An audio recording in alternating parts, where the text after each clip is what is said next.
He's a superstar, the most accomplished player in our game in history. And, he's just like everybody else. He just works extremely hard. He's always taking care of his body. He loves his family. He loves family time. And he's just cool. He's a real down-to-earth guy. And he's already up there as one of my favorite teammates. And we've only had a few practices together. So that says a lot, man. I'm learning a lot from him. And hopefully we can tear it up this year. Well, when your last two quarterbacks were Johnny Manziel and Jameis Winston, the bar is fairly low. As sorry, how could you? It's Mike Evans, who's one of the best receivers in the NFL, who has gotten it done with Jameis Winston, who has shown flashes of being a pretty good quarterback, but he's no Tom Brady. Yeah, no. This is potentially a year where Mike Evans is going to hit a new level of performance. And yeah, he's got the greatest of all time who's coming in. A guy who has never gotten in any kind of trouble in any circumstance other than for taking air out of the footballs, allegedly. And that's as effervescent and optimistic and glowing and animated as I've ever seen Mike Evans. He knows what he's got. He's got himself one of the best of all time as he tries to position himself to get a little bit of credit for how great he's been during his time in the NFL, Chris. Yeah, well, you're right. It's finally going to put more of a spotlight on them, and we expect them to be relevant in the playoff conversation. But again, here's another great example of just, what a great quarterback can do and how his presence just radiates, throughout an organization.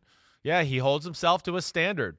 Therefore, the rest of the team is going to hold themselves to a standard, let alone the coaches are going to be allowed to hold those players to a standard because of the way the quarterback, approaches the game on a daily basis. So yeah, this is going to be amazing. I'm so excited to watch them play, see what they can do. I mean, we know the offense is exciting. Brady's arm is still damn good. My only concern when I think about the Tampa Bay Buccaneers is no preseason games. Offensive line is good, not great. Brady, a little jumpy in the pocket, as I've mentioned last year, certainly. And to not get that, speed of the game, get me hit in the preseason, and you get out there week one, and the offensive line's not used to the speed of the game too. That's the only hiccup I could see this offense hitting, really. And I think offensive lines are going to be handicapped as is anyways, week one of the NFL. I would tell bettors right now, expect a lot of sacks, and I wouldn't be shocked to see a lot of quarterbacks dinged up after week one because they haven't seen blitzers coming full speed and fresh pass rushers, and they're not in shape to do all that. So it could lead to, some inconsistent offensive play there. Well, and I think what it's going to lead to in Tampa is the ball coming out more quickly than what the players there are used to, right. And they're going to have to be ready for that ball to be in their hands even before they've made their break toward the spot where they expect the ball to otherwise be, because Brady's going to have to get rid of the ball more quickly or hit the deck. He's not going to want to get hit. The more he gets hit, the greater the chance he gets hurt. And, he's going to be, even if he's a nice guy and relaxed and laid back, he's determined, no doubt, to show he can thrive without Bill Belichick, just as Belichick is determined he can show that he'll thrive without Tom Brady. Bruce Arians now Tom Brady's head coach. And look, Brady got cussed out from time to time in New England, and Bruce Arians has cussed his guys out from time to time. Here's Bruce Arians talking to Peter King about whether and to what extent Tom Brady's getting cussed out in Tampa Bay. He's got great mechanics. He throws with his entire body. So I would doubt he would ever get a sore arm. Just the way his mechanics are so good, and how well he takes care of himself. His footwork's meticulous, and there's a ton of zip on the ball. He threw a ball 60 yards the other day to Scotty Miller that was on a dime. Will that last through December? I think so, just because he takes care of himself so much. We don't have any kind of pitch counts on him right now. He's one of those guys. I got to reel him in. We're not throwing in a walkthrough. He just still throws it out there. I say, wait a minute, you threw enough balls this morning. All right. He just can't get it out of his head. So I had to cuss him out yesterday.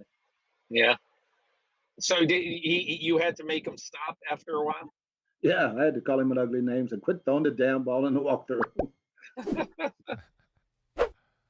But, the arm strength is never going to be an issue. Chris, you said this before. Tom Brady's going to be able to throw it like he throws it now into his 50s. Yeah. The question is, does he have the legs to go along with it to get himself out of trouble? Right. So he's in a position to throw the ball the way that he's going to be able to continue to throw the ball for years to come. No doubt. Can he pop around the pocket, get his legs underneath him? Is he willing to, as we just talked about, sit in there and take hits to deliver some of those throws down the field that his arm can still deliver? Hey, this is one thing, this is where I just think people get it wrong about Brady sometimes. I hear sometimes, oh, he's a system, he's a winner, he's clutch, Brady's arm is an all-time arm for me. It's a great arm.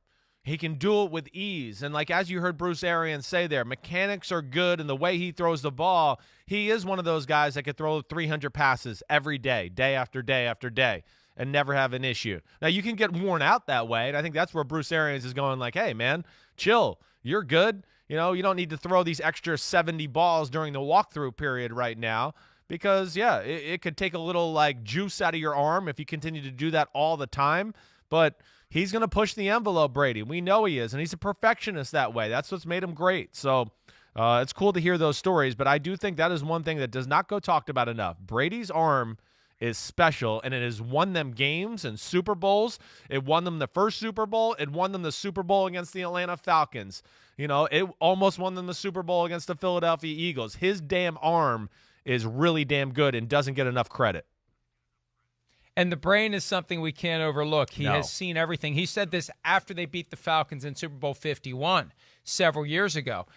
You can't show me anything I haven't seen. He's going to walk up to the line. He's going to diagnose the defense. He's going to know who's going to be open quickly, and he's going to get rid of the football quickly, especially early in the season when the offensive line is going to be behind the defensive line, and he's going to have to worry about somebody springing free. And, every once in a while we're going to see him take that duck and cover demeanor in order to avoid a big hit. But it's smart at this point. They used to ridicule guys for it. It's smart to do what you have to do to live to play another day, That's especially when these guys who are chasing you, we are at the point where they are less than half his age. That's insane. He's 43. Right. He's going to have 21-year-olds coming after him this year. It's amazing when you think about it. And, when we see the footage of him at practice, jumping around, dancing around, moving around, he doesn't look like a guy who's pulling the train into the station, Chris. No. He looks like a guy who can keep doing it for a while. Well, that's what's insane. Sometimes I sit there and go, man, what would Tom Brady have been like early on in his career if he had trained the way he trains here the last 7-8 years? Again, you've heard me. We've talked about that. The way he looked at the combine and all those things. At that point of his career, he was just throwing footballs and worrying about the mental aspect of the game. And I don't think he was doing anything else, right? Now he's, as his career evolved, he started to realize, wait, lift a little weights, diet, get, footwork drills. Let me become a little bit more of an explosive as a runner and things like that. He moves better now than he did in 2009 or 10. That's what's amazing about it. And, yeah, you're right. He doesn't look old and, rickety or crickety. What the hell's the word I'm looking for out there, I think it's rickety. Rickety, You right? have me really confused, though. It's not crickety. No. It's rickety. Crickety He's got a goes crick in into his neck or a cricket. That's where I was going. I don't know what the hell I'm saying. Crickety will be the next page in the book of Simsisms. Yes. But yeah, he has said he's going to play until he's 45. The year he turns 45, that would be 2 years from now. That would give him 3 more seasons.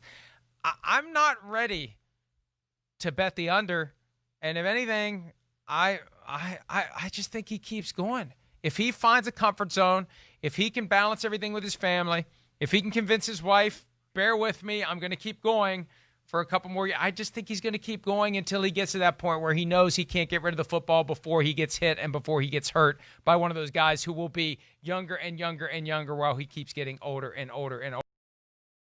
Hi, I'm Mike Tirico, and thanks for watching. Make sure to hit subscribe for the latest news and highlights from NBC Sports.